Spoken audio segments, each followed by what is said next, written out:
Genèse chapitre 19. Les deux anges arrivèrent à Sodome sur le soir, et Lot était assis à la porte de Sodome.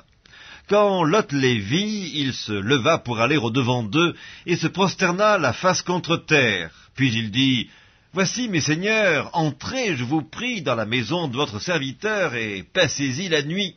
Lavez-vous les pieds, vous vous lèverez de bon matin, et vous poursuivrez votre route. » « Non, répondirent-ils, nous passerons la nuit dans la rue. » Mais Lot les pressa tellement qu'ils vinrent chez lui et entrèrent dans sa maison. Il leur donna un festin et fit cuire des pains sans levain, et ils mangèrent. Ils n'étaient pas encore couchés que les gens de la ville, les gens de Sodome, entourèrent la maison depuis les enfants jusqu'aux vieillards. Toute la population était accourue. Ils appelèrent Lot et lui dirent, « Où sont les hommes qui sont entrés chez toi cette nuit ? Fais-les sortir vers nous pour que nous les connaissions. » Lot sortit vers eux à l'entrée de la maison et ferma la porte derrière lui. Et il dit, « Mes frères, je vous prie, ne faites pas le mal. Voici, j'ai 2 filles qui n'ont point connu d'homme.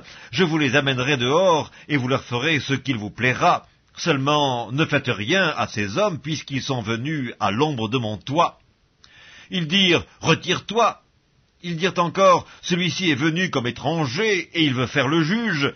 Eh bien, nous te ferons pire qu'à eux. » Et pressant Lot avec violence, ils s'avancèrent pour briser la porte. Les hommes étendirent la main, firent rentrer Lot vers eux dans la maison, et fermèrent la porte. Et ils frappèrent d'aveuglement les gens qui étaient à l'entrée de la maison, depuis le plus petit jusqu'au plus grand, de sorte qu'ils se donnèrent une peine inutile pour trouver la porte. Les hommes dirent à Lot, « Qui as-tu encore ici ?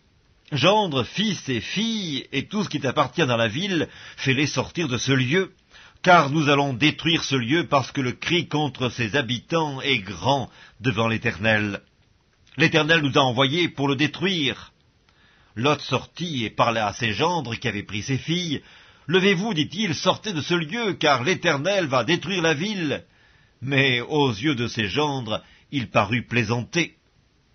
Dès l'aube du jour, les anges insistèrent auprès de Lot en disant, « Lève-toi, prends ta femme et tes 2 filles qui se trouvent ici, de peur que tu ne périsses dans la ruine de la ville. » Et comme il tardait, les hommes le saisirent par la main, lui, sa femme et ses 2 filles, car l'Éternel voulait l'épargner.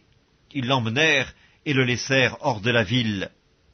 Après les avoir fait sortir, l'un d'eux dit, « Sauve-toi pour ta vie, ne regarde pas derrière toi, et ne t'arrête pas dans toute la plaine, sauve-toi vers la montagne, de peur que tu ne périsses. » Lot leur dit, « Oh non, Seigneur, voici, j'ai trouvé grâce à tes yeux, et tu as montré la grandeur de ta miséricorde à mon égard en me conservant la vie, mais je ne puis me sauver à la montagne avant que le désastre m'atteigne et je périrai. Voici, cette ville est assez proche pour que je m'y réfugie, et elle est petite. Oh, que je puisse m'y sauver! N'est-elle pas petite, et que mon âme vive? » Et il lui dit, « Voici, je t'accorde encore cette grâce, et je ne détruirai pas la ville dont tu parles, mais hâte-toi de t'y réfugier, car je ne puis rien faire jusqu'à ce que tu y sois arrivé. » C'est pour cela que l'on a donné à cette ville le nom de Tsoar. Le soleil se levait sur la terre lorsque Lot entra dans Tsoar.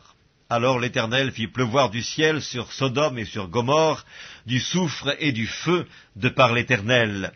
Il détruisit ces villes, toute la plaine et tous les habitants des villes et les plantes de la terre. La femme de Lot regarda en arrière, et elle devint une statue de sel. Abraham se leva de bon matin pour aller au lieu où ils étaient tenus en présence de l'Éternel.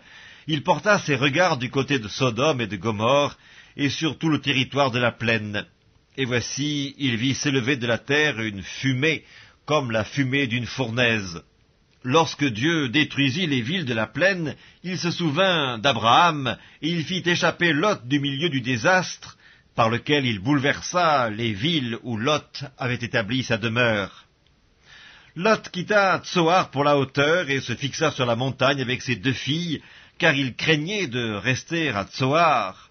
Il habita dans une caverne, lui et ses 2 filles. L'aînée dit à la plus jeune, « Notre père est vieux, et il n'y a point d'homme dans la contrée pour venir vers nous, selon l'usage de tous les pays. Viens, faisons boire du vin à notre père, et couchons avec lui, afin que nous conservions la race de notre père. » Elles firent donc boire du vin à leur père cette nuit-là, et l'aînée alla coucher avec son père.